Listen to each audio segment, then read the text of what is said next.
कांग्रेस के प्रदेश अध्यक्ष जीतू पटवारी 2 दिवसीय भिंड दौरे पर हैं, जहां उन्होंने प्रदेश सरकार पर निशाना साधा। भिंड कांग्रेस के प्रदेश अध्यक्ष जीतू पटवारी ने भिंड सर्किट हाउस पर प्रेस कॉन्फ्रेंस के दौरान कहा कि प्रदेश की सरकार लाडली बहना योजना चला रही है और कर्जा लेकर इस योजना के पैसे डाले जा रहे हैं। वहीं भाजपा ने जो वचन पत्र में वादे किए वह वादे अब तक पूरे नहीं कर पाए। लोकतंत्र की जो व्यवस्थाएं हैं उन व्यवस्थाओं को सुचारू रूप से चालू रखने के लिए भाजपा सरकार की तरफ से अभी कोई योजना नहीं बनाई जा रही। वहीं उन्होंने राम मंदिर की अगर बात करें तो यह सिर्फ केंद्र सरकार का योगदान नहीं, इसमें सभी भारतवासियों का योगदान है। सभी लोगों ने इसका सम्मान किया था। वहीं उन्होंने कार्यकर्ताओं में जोश भरते हुए कहा, इस बार सभी गिले शिकवे दूर कर फिर से लोकसभा चुनाव की तैयारियों में जुट जाएं और इस बार नया इतिहास मध्य प्रदेश में रचेंगे। वहीं इस मौके पर उप नेता प्रतिपक्ष हेमंत कटारे, पूर्व मंत्री जयवर्धन सिंह, कांग्रेस जिला अध्यक्ष मान सिंह कुशवाहा सहित कई कांग्रेस नेता उपस्थित रहे। स्वराज्य मेल के लिए भिंड गोहद से राजकुमार जोशी की रिपोर्ट। आप देखो कि क्या कारण है। सबसे पहले प्रश्न लगने लगे हैं चुनाव की व्यवस्था पर, प्रणाली पर, ईवीएम पर। बात गलत है कि सही, वो सेकंड आएगी।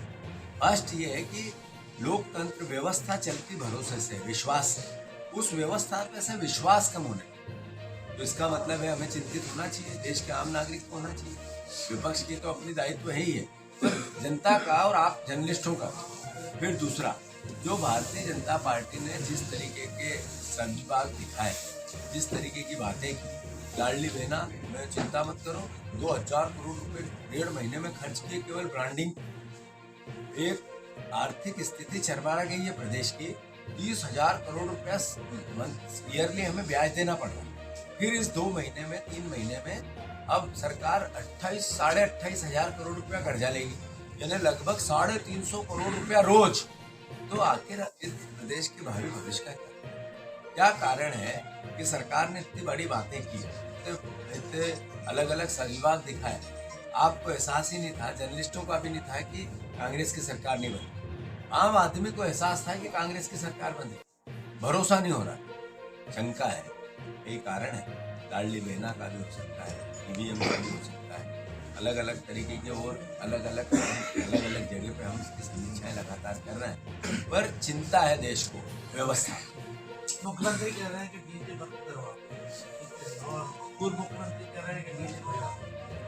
यही तो मैं कहना चाहता हूँ कि जिस व्यक्ति के नाम पे वोट में, जिस व्यक्ति के नाम पे सहमत विधायक है, उस व्यक्ति को दूध में से मक्खी जैसा शिवराज सिंह चौहान हमारे विपक्ष के हैं, विरोधी हैं, पर इसका मतलब व्यवस्था है तो इसी देश के नागरिक, इसी प्रदेश के नागरिक। हमने हमेशा उनकी खिलाफत की, उनकी योजनाओं की।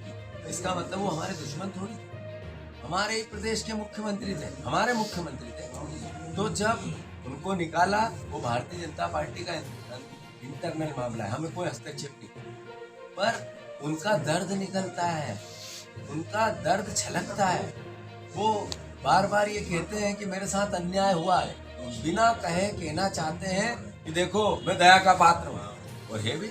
कल विजय साहनी ने सवाल उठाए कहा है कि भाजपा में पद किसी की बपौती नहीं है, तो ये वापस नहीं लड़ने लगी सरकार। ये विजय शाह क्या कह रहे हैं अलग, और क्या कह रहे हैं वो अलग, क्या कह रहे हैं इस पर मैं टिप्पणी नहीं।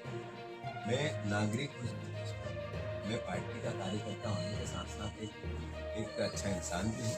मैंने जो कहा वो स्पष्ट है, और उनकी अंदरूनी राजनीति क्या, प्रदेश का भला। मंदिर निर्माण के बाद 400 पार का नारा भाजपा दे रही है।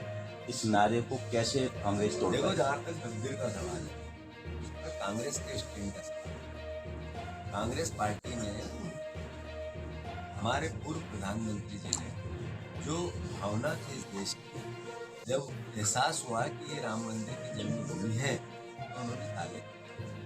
क्योंकि उस समय किसी न किसी रूप में ये कोर्ट और कानून की बात नहीं थी, तो संविधान सर्वोपरि है। तो संविधान ने जो कहा वो कांग्रेस पार्टी